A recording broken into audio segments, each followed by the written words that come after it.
മനുഷ്യജീവിതത്തിന്റെ സംഘർഷങ്ങളോട് പൊരുത്തപ്പെടാതെ ബാഹ്യമായ ഇടപെടലുകളിൽ കൂടി ആചാരാനുഷ്ഠാനങ്ങളോട് മാത്രം ചേർന്ന് അതിൽ സംതൃപ്തി കണ്ടെത്തിയ യഹൂദരുടെ മനോഭാവത്തിനെതിരെ ക്രിസ്തു നടത്തിയ വിപ്ലവത്തിന്റെ പര്യവസാനമാണ് ഒരു ചെറുപ്പക്കാരൻ ക്രൂശിക്കപ്പെട്ടത്.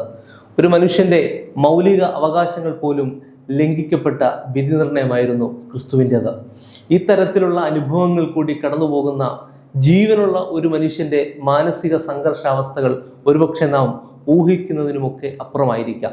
എങ്കിലും താൻ ഏറ്റെടുത്തിരിക്കുന്ന ദൗത്യം അതിൻ്റെ പൂർണ്ണതയിൽ നിറവേറ്റുന്നതിന് വേണ്ടി തൻ്റെ പിതാവിനോട് അനുസരണയുള്ള മകനായി ക്രിസ്തു സഹന വഴികൾ താണ്ടി.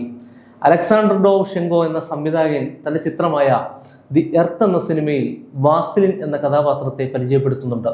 ഉക്രൈനിലെ ഒരു കൊച്ചു ഗ്രാമത്തിൽ നിലനിന്നിരുന്ന പരമ്പരാഗത വ്യവസ്ഥിതിയെ മാറ്റിമറിക്കുവാനായും അതിൽ കൂടി പുതിയ ഒരു ലോകം കെട്ടിപ്പടുക്കുവാനായിട്ട് പ്രയത്നിക്കുന്ന വാസിലിൻ എന്ന യുവാവിൻ്റെ ജീവിതമാണ് ഈ സിനിമ.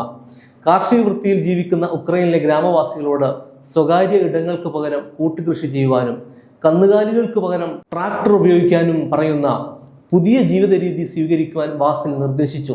എന്നാൽ ഇത് ഉൾക്കൊള്ളുവാൻ ആവാതെ ഗ്രാമവാസികൾ ഒരു വശത്ത് നിൽക്കുമ്പോഴും വാസിലിനും സുഹൃത്തുക്കളും ചേർന്ന് ഈ വ്യവസ്ഥിതിയെ ഉഴുതുമറിക്കുന്നു. എന്നാൽ കഥാനായകന്റെ രക്തസാക്ഷിത്വത്തിലാണ് ആ മാറ്റം അവസാനിക്കുന്നത്. വാസിലിന്റെ വിലാപയാത്രയിൽ പ്രകൃതിയും മനുഷ്യനും കരയുന്നത് കണ്ട് കൊലയാളി കുറ്റമേറ്റ് പറയുന്നതാണ് ഈ ചിത്രത്തിന്റെ മറുഭാഗം. മനുഷ്യജീവിതത്തിൽ ആത്മാർത്ഥതയ്ക്കും സത്യസന്ധതയ്ക്കും പകരമായി ലോകം നൽകുന്നത് വേദന നിറഞ്ഞ പ്രതിഫലമായിരിക്കും. എന്നാൽ അതിജീവനത്തിന്റെ പാതയിലൂടെ സഞ്ചരിക്കുന്നവരുടെ ഓർമ്മകൾ പിന്നീട് കടന്നു വരുന്നവർക്ക് മാർഗവും വെളിച്ചവുമാണെന്ന് ചരിത്രങ്ങൾ തെളിയിക്കുന്നു.